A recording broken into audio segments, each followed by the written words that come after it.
Penelope Gray didn't expect her entire week to unravel at the grocery store between a broken jar of marinara sauce and a silently judging toddler in the cart beside her. "Great. Just perfect," she muttered, kneeling to gather the mess of apples, pasta boxes, and the now leaking milk carton soaking through the paper bag that had betrayed her on the spot. "Let me help you with that." The voice was deep, smooth, and way too calm for the chaos in aisle 3. Penelope looked up and froze. Standing above her was a man in a dark navy coat, crisp white dress shirt open at the collar, and shoes that cost more than her rent. His hair was slightly tousled like he'd just stepped off a runway but didn't care. His eyes were intense, a shade of blue that made her heartbeat trip. "I'm fine," she said automatically, brushing her hair behind her ear, cheeks burning. "You're not," he said, crouching beside her. "Your milk's bleeding onto the cereal." "I noticed," she said, letting out a frustrated sigh. "It's been a day." He grabbed the apples with zero hesitation, then fished out her pasta box from under a puddle of tomato sauce. "Well, now it's our day." Penelope blinked. "Our? Yeah, I'm helping now. So we're in this together." He stood and held out a hand. "Come on." She hesitated, then took it. His grip was strong, warm. He pulled her up with ease, and for a moment she forgot they were in a grocery aisle surrounded by crushed produce. "Thanks," she said, brushing off her knees. "I wasn't expecting that." "Neither was I," he said, studying her face with a strange curiosity. "You okay?" She nodded, laughing under her breath. "Just embarrassed. I swear I'm not always this much of a disaster." He smiled, quiet, amused. "I don't mind disasters." She snorted. "You say that now." "Tell you what," he said, already grabbing a new cart, "let me buy you new groceries." "What?" "No. Absolutely not." She reached for her mess. "I can." "You dropped them." "I was here." "It's a sign," he said, already loading her things into the cart with a confidence that made her head spin. "Let me." She narrowed her eyes. "Are you always this pushy?" "I prefer persistent." Penelope opened her mouth to argue, but something about the way he looked at her made her pause. He wasn't flirting, not exactly. He was just calm, steady, like someone who was used to taking care of things. "Fine," she said slowly. "But only if you let me buy you a coffee after." "Fair's fair." He glanced at her, then nodded. "Deal." They walked toward the front of the store together, and Penelope found herself sneaking glances at him. There was something odd about him. Not bad, just off. Like he didn't belong in a grocery store with sticky floors and flickering lights. "I'm Penelope," she said, navigating past a cart blocking the aisle. "James," he replied smoothly. "James Langston." She repeated the name in her head. It sounded vaguely familiar, but she couldn't place it. Maybe he was a real estate guy or something. They paid well, he paid, effortlessly swiping a black card she'd only seen in movies, and she led him to a cafe around the corner. They sat by the window, sipping coffee, and she was surprised by how easy he was to talk to. "No offense," she said, stirring her latte, "but you don't seem like the grocery store type." He laughed. "I get that a lot." "So, what do you do?" "I run a company," he said simply, sipping his espresso. "Oh? Like a startup?" He tilted his head. "More like a few companies. Mergers, acquisitions, that kind of thing." Penelope blinked. "Wait, like a CEO?" He nodded. She let out a soft laugh. "You're kidding." "I'm not." "Of what?" He gave her a half smile. "Langston Holdings." Penelope's mouth dropped open. That was where her roommate had applied last year. The company was massive: hotels, tech, entertainment. She stared at him, and it all clicked: the tailored coat, the confidence, the way he paid for her groceries like it cost nothing. "You helped me pick up apples off a dirty floor, and you're a billionaire? Makes a good story, doesn't it?" he said casually, like it wasn't the most absurd thing she'd ever heard. She shook her head, laughing. "This is insane." "Why?" "Because men like you don't talk to women like me in grocery stores." He leaned forward slightly. "What if I told you I wanted to?" She held his gaze, her pulse skipping. "Then I'd say you're strange, but kind of wonderful." James smiled, and for the next hour, they sat and talked like they'd known each other for years. She told him about her job at the local library, her dream of opening a children's bookstore, and how she was living in a shoebox apartment with cracked tiles and a cat named Elvis. He listened, really listened, and when they finally stood to leave, he hesitated. "I'd like to see you again, Penelope." She blinked. You would. Yeah. I haven't stopped thinking about you since the pasta aisle. She laughed, heart thudding. Okay. I'd like that. They exchanged no numbers. No phones. He simply said tomorrow. 7. I'll pick you up. And somehow she believed him. The next evening, a sleek black car waited outside her building. James stepped out in a dark suit, holding a single white rose. For you. Penelope blinked. This is. Wow. He opened the door for her and they drove through the city to a rooftop restaurant she'd never even heard of. Glass walls, candlelight, a string quartet playing in the background. She nearly tripped on the marble floor when they stepped inside. You really didn't have to go this big. I wanted to. She looked up at him, heart full and confused and fluttering all at once. I'm just a girl who dropped her groceries. James leaned down slightly, his voice low. And I'm a man who hasn't stopped thinking about her since. That night they talked more, laughed harder. He told her about growing up with nothing, about building his empire from the ground up, about how tired he was of people pretending with him. I don't want perfect, he said quietly. I just want real. And somehow, even with the skyline around them and a dessert that probably cost $50, everything between them felt real. As he dropped her off, he didn't kiss her. He only held her hand and said, tomorrow. She smiled. Tomorrow. Penelope walked up to her apartment, clutching the rose, heart racing. She was in trouble. Because she was already falling. Penelope adjusted the strap of her sandal as she stepped into the museum's grand atrium, her eyes sweeping over the marble columns and towering skylights that let the afternoon light pour in like liquid gold. James hadn't told her much, only to meet him at the Metropolitan Museum of Art at 4 o'clock sharp. No notes, no hints. Just a time and a location. She'd almost turned around twice on the cab ride over. He met her just inside the entrance, leaning casually against a polished railing in a slate gray suit that looked immaculately tailored to his frame, as if it had been sewn onto him. He straightened when he saw her, something unreadable flickering across his face. You came, he said, walking toward her with quiet certainty. You didn't give me much of a choice, she replied, lifting an eyebrow. Very cloak and dagger. He held out a hand. I wanted to show you something. She took it, letting herself be led through the atrium. His palm was warm, steady, his pace unhurried. He didn't rush her, didn't explain. Just walked beside her through quiet corridors until they arrived at a room filled with oil paintings that stretched higher than her head. They stopped in front of one. It was a portrait rich, textured, and striking. A woman standing in front of a crumbling estate, barefoot, her expression soft but resolute. Penelope stared at it, drawn in by the contrast between her vulnerability and strength. She's beautiful, she said slowly. She reminded me of you, James said, his voice low. Penelope turned her head toward him. Why? She doesn't try to hide what she's feeling, he said. And she looks like she's spent her life doing things the hard way. But she's still standing. Penelope's throat tightened. She didn't know what to say to that. James, she said after a moment, why me? He didn't hesitate. Because you looked me in the eye when I was invisible. She blinked. You're not invisible. To most people I am, he said, his gaze fixed on the painting. They see the title, the company, the money. They don't see past it. But you did. I didn't know who you were. Exactly. She looked back at the painting. The woman's hands were stained with paint. Her dress frayed at the edges. There was something raw about her. Real. I'm not sure I'm built for your world, Penelope said, quieter now. You don't have to be, he replied. I didn't bring you here to impress you. I brought you here because this place makes me feel like a person, not a product. Penelope looked at him for a long beat. There was a stillness in his eyes that hadn't been there before, a kind of careful vulnerability she hadn't expected from someone who ran empires. She stepped a little closer.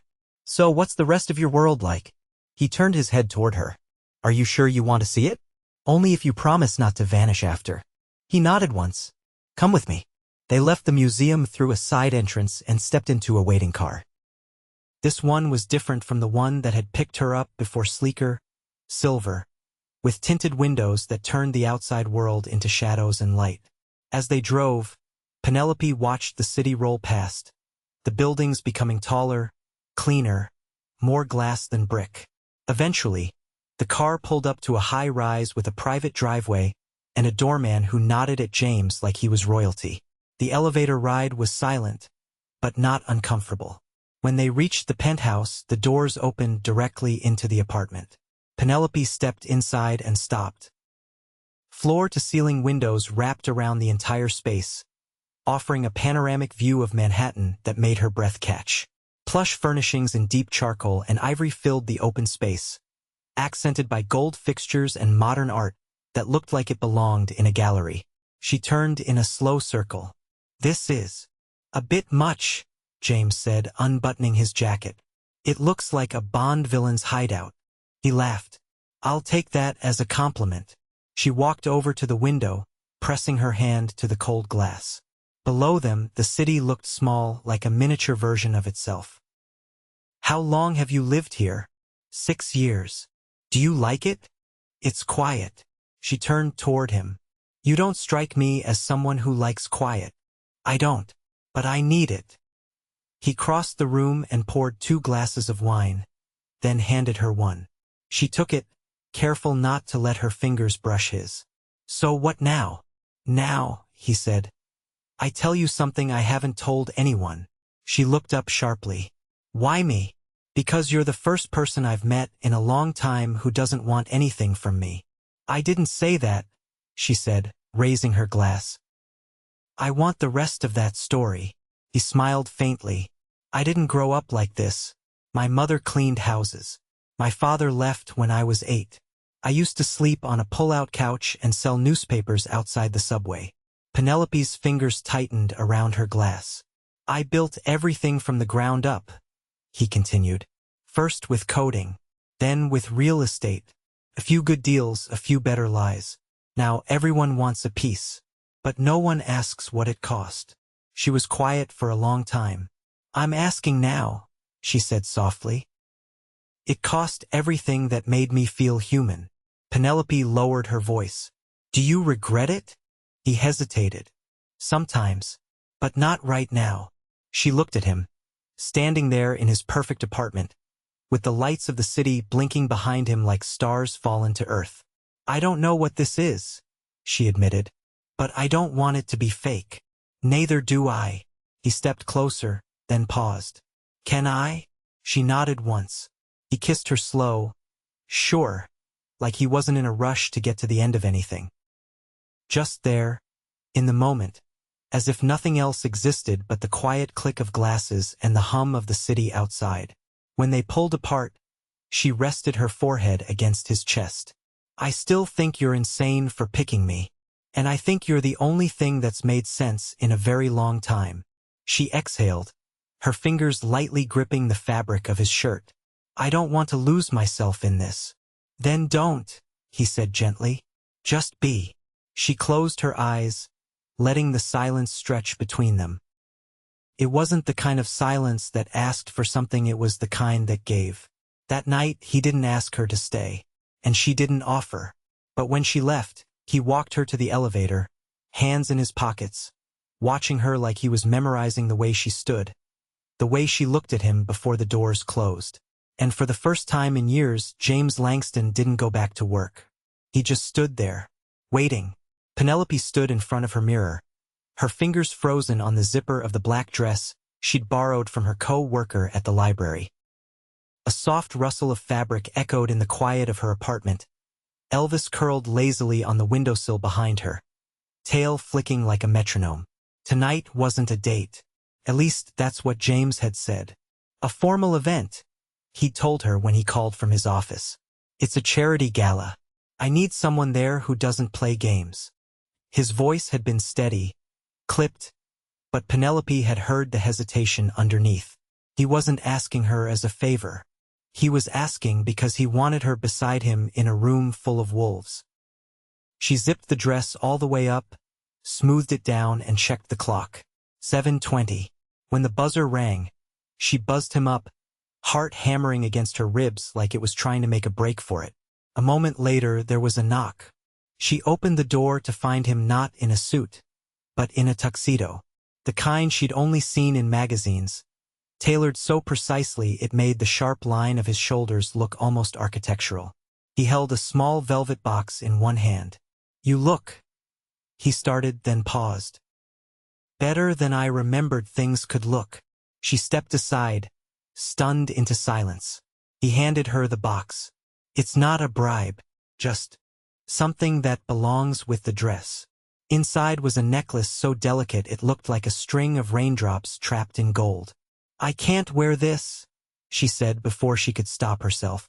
You can, and you will, because it's not about what it cost. It's about how it looks on you. She hesitated, then turned, brushing her hair to one side. His fingers clipped the clasp behind her neck, warm and careful. The chain rested against her collarbone like it had always been meant to be there. When she turned back around, he was already opening the door. The car waiting outside wasn't the same as the others. This one was longer, sleeker, with a driver in white gloves who opened the door without a word. Inside, the seats were cream leather and a bottle of champagne chilled between them. She didn't touch it. Neither did he. Instead, she watched the city blur past, her fingers brushing the necklace like it might disappear. Who's going to be there? She asked finally. Investors. Politicians. A few people who think they own the world. And you. I let them think I do too, he said. It keeps things simple. The ballroom was in a historic hotel, crystal chandeliers, marble floors, and waiters who moved like ghosts in tuxedos. As they stepped inside, cameras flashed, and Penelope instinctively stepped back. James caught her hand. They're not here for you, he murmured. They're looking for weakness. So I should smile like I'm bulletproof? His eyes flicked to hers. Exactly. They moved through the crowd, and Penelope quickly realized that while James might have claimed he didn't like this world, he knew exactly how to move through it. People greeted him with calculated warmth, some with envy, others with thinly veiled resentment. She stood by his side, quiet but observant. When a woman in a blood-red gown approached and placed a hand on James's arm, Penelope's stomach tightened. James, the woman purred. I didn't expect to see you again so soon. Evelyn, he said coolly. You look persistent. The woman's eyes cut to Penelope, assessing. And you brought a date. That's new. James didn't flinch. Not new. Just better. Penelope kept her face neutral, even as Evelyn's smile sharpened. Well, she's certainly brave. Penelope leaned in slightly. It helps if you don't blink. Evelyn blinked. James's mouth twitched, but he said nothing, simply guiding Penelope away with a hand at her back. As they moved toward the far side of the ballroom, she whispered, Once, he said. She's not used to being told no. And now, she's not used to being ignored. Penelope let out a quiet breath. I didn't realize I'd need armor. You don't, James said. You just need to remember who you are. And who's that? The only person here who doesn't want something from me. They were interrupted by a man in a silver tie, balding but sharp-eyed. Langston, he said, holding out a hand. James shook it but didn't smile. The man looked at Penelope.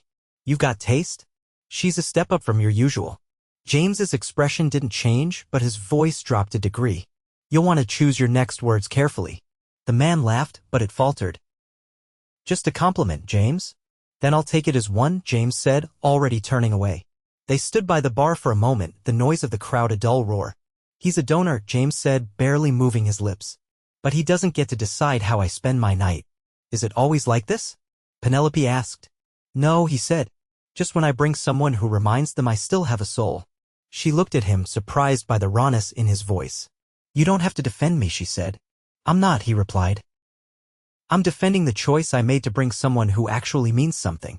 Penelope swallowed hard. An announcement broke through the room, a call for speeches. James was ushered toward the stage by a woman with a clipboard and tight smile. He glanced back at Penelope before stepping up. He didn't speak from notes. He didn't read from a screen. He talked about building something from nothing. About how wealth wasn't a measure of worth. About how charity wasn't about guilt, it was about responsibility. And then, as if pulled by an invisible thread, his eyes found hers. And sometimes, he said, you meet someone who reminds you why you started it all. The crowd clapped. Penelope didn't move.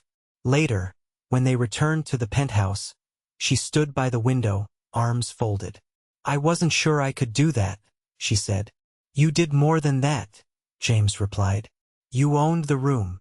She turned to him. I didn't belong there. You didn't blend in, he said.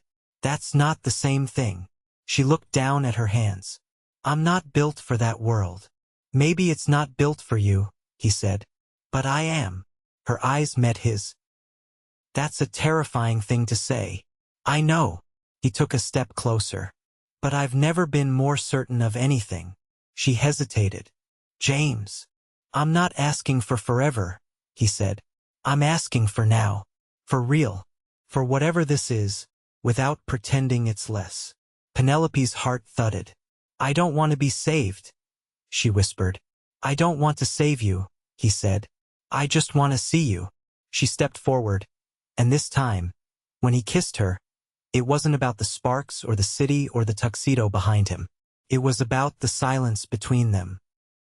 And how, for once, it felt like home. The rain hit the city with no warning, sharp, relentless, and loud against the glass.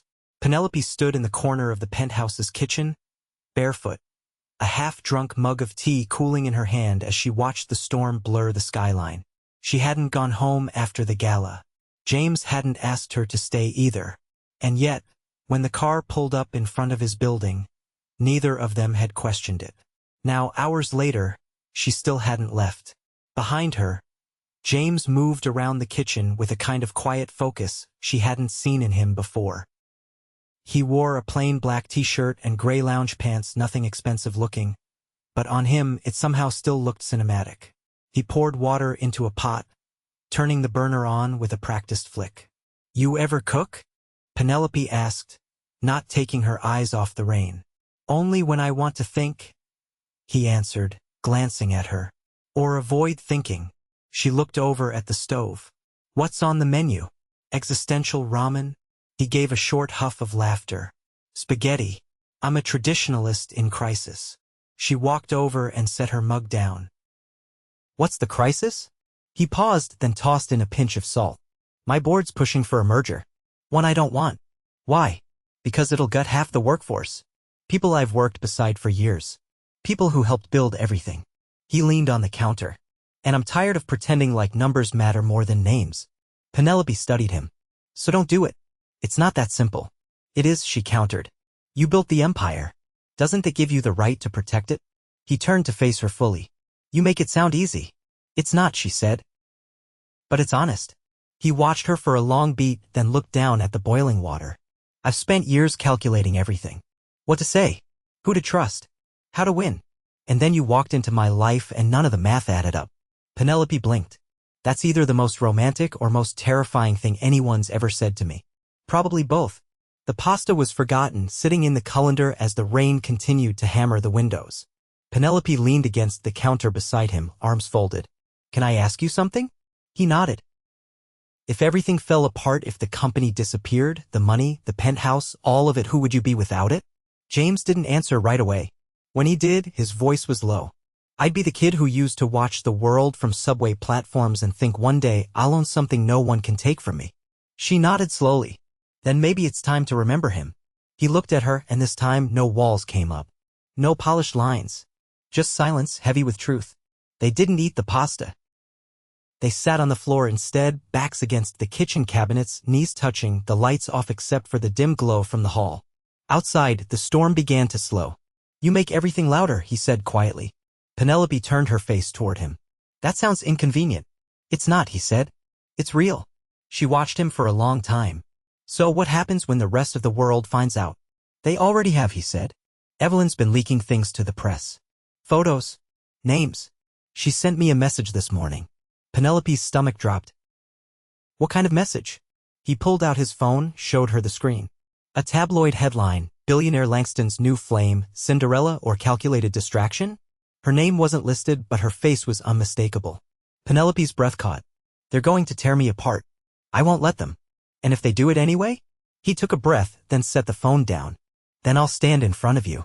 She rose, walking to the window again, her reflection faint against the city lights. Her arms were tense at her sides. I didn't ask for this. I know. I'm not built for it. You keep saying that, he said, standing now too. But you're here. And you haven't run. She turned. That doesn't mean I'm not thinking about it. He came closer, but didn't touch her. I can't promise it'll be easy, he said. But I can promise I'll never ask you to be anything but yourself. She closed her eyes, her voice steady despite the crack in it. You make it hard to walk away. Then don't.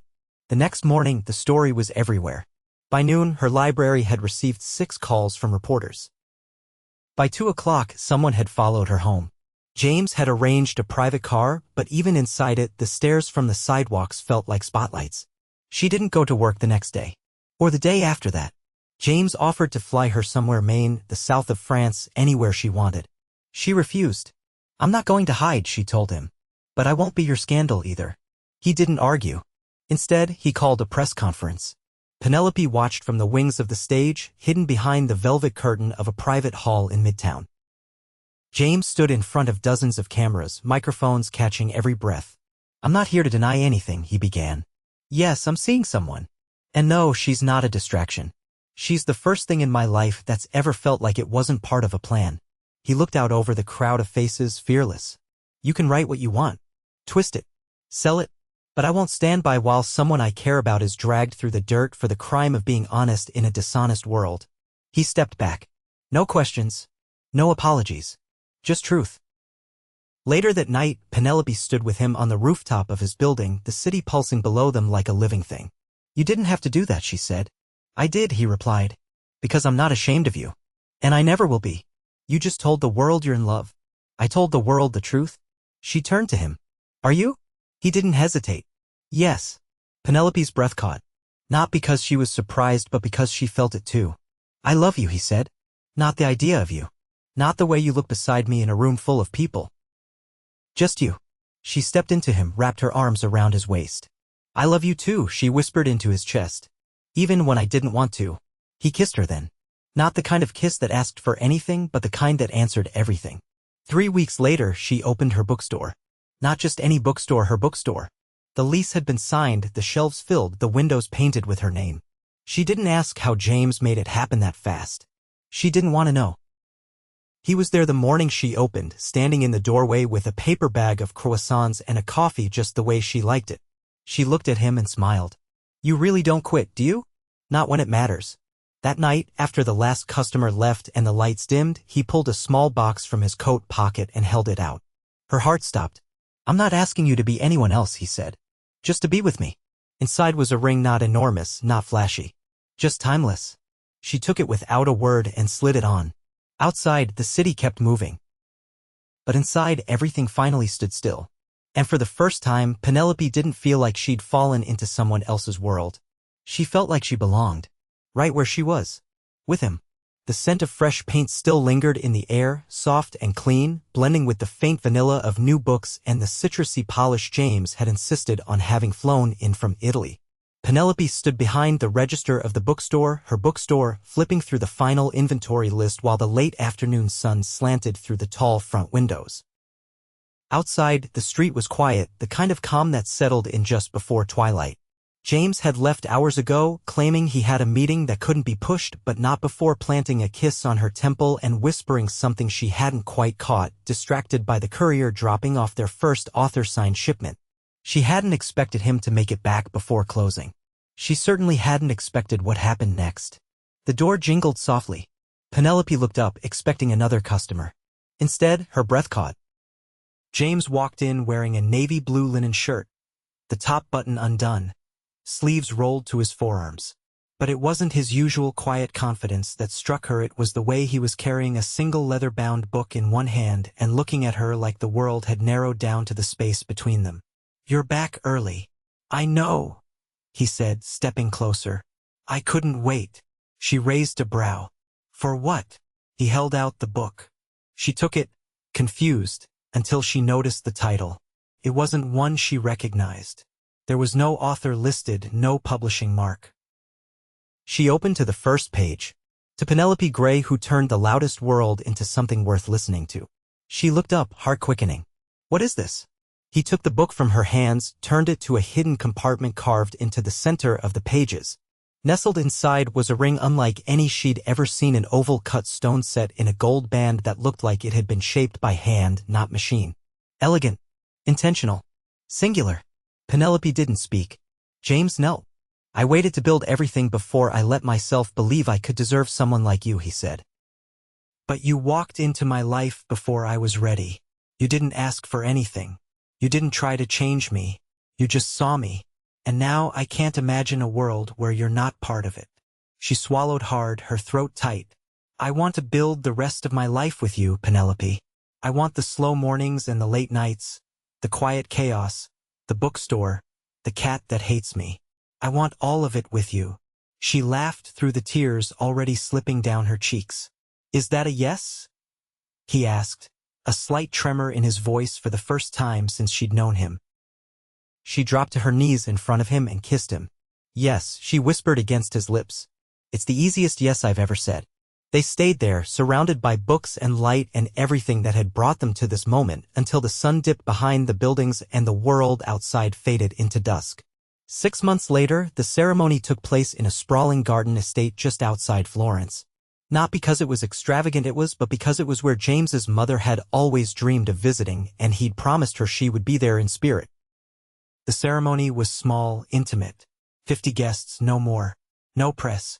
No headlines. Just people who mattered. Penelope wore a gown made of silk crepe that skimmed the ground with every step. Her hair was pinned back with a single white orchid, and her bouquet was a mix of lavender, rosemary, and calla lilies, each chosen for meaning, not appearance. James waited beneath an arch of olive branches, his suit charcoal gray, his tie absent. When he saw her walking toward him, he didn't smile. He didn't need to. His eyes said everything. The vows were handwritten, brief, honest. I don't promise perfection, Penelope said, her voice steady. But I promise truth. I promise to meet you where you are, even when it's inconvenient. I promise to love you for who you are, not what you've built. James took her hands. I promise to protect your peace, even when mine is in pieces, he said. I promise to never make you smaller to fit into my world. I'll spend the rest of my life building a world that fits around both of us. They kissed under the olive trees as the sun stretched low across the hills. The reception was held at a hillside villa with terracotta floors and long wooden tables lit by floating lanterns. There was no first dance, no cake cutting. Just laughter, music, and stories exchanged beneath the stars. Later that night, after the last guest had left, Penelope stood barefoot on the balcony of their suite. The vineyard below bathed in moonlight. James came up behind her, wrapping his arms around her waist. You didn't run, he murmured against her shoulder. You didn't give me a reason to. He turned her gently to face him. You were the only thing I didn't plan for, he said, and the only thing that ever made sense. She touched his cheek. So what now? Now, he said, lifting her into his arms, we begin. They spent the summer traveling through coastal towns, blending into places where no one knew them. They bought fresh bread from corner bakeries, danced in open plazas to music they couldn't name, and learned how to be still together. James stopped checking his phone. Penelope stopped second-guessing everything. They laughed more, slept deeper, loved harder. When they returned to the city in the fall, the bookstore had become a quiet hit. Local authors held readings there. Children curled up in corners with picture books. And every so often a woman would walk in, notice the necklace Penelope still wore every day, and ask, Are you? Penelope would just smile and say, I'm exactly where I belong. James kept his promise. He turned down the merger, restructured his company to give more ownership to the employees who'd been there from the beginning. He stopped attending the events that drained him and started investing in things that didn't come with press releases. Public libraries, small businesses, mental health initiatives. They lived in the penthouse for a while, but eventually moved to a brownstone in Brooklyn, 3 floors, creaky steps, and a garden that bloomed wildly every spring. Elvis adjusted to the new home with his usual disdain, though he seemed to like the sunroom best. On Sundays, Penelope closed the bookstore early. James would meet her there, and they'd sit together behind the counter, feet tangled beneath the desk, reading in silence until the light faded. Not every day was perfect. Some were messy, tiring, quiet, but they never went to bed angry, never left love unspoken. They weren't trying to be a story anymore. They were just living one, and it was theirs, forever.